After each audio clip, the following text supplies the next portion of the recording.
Chicken మళ్ళీ వచ్చావా?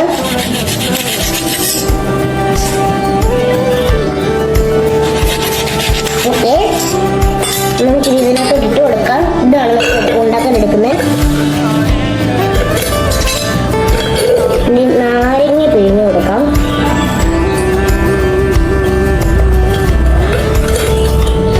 രണ്ട് നാരങ്ങയുണ്ട്, ഇതുണ്ട്, ഇങ്ങനെ പിഴിഞ്ഞ് കൊടുത്തിട്ടുണ്ട്. ഇനി നമുക്ക് വാട്ടർ ഒഴിച്ച് കൊടുക്കാം. ഇനി നമ്മുടെ സ്വന്തം ഉപ്പ് ഇട്ട് കൊടുക്കാം. കുറച്ചുകൂടി ഇട്ട് കൊടുക്കാം, കാരണം എല്ലാവരും ഉള്ളതല്ലേ. നോട്ടെ, നമുക്കിനി നമ്മുടെ സ്വന്തം ഷുഗർ ഇട്ട് കൊടുക്കാം.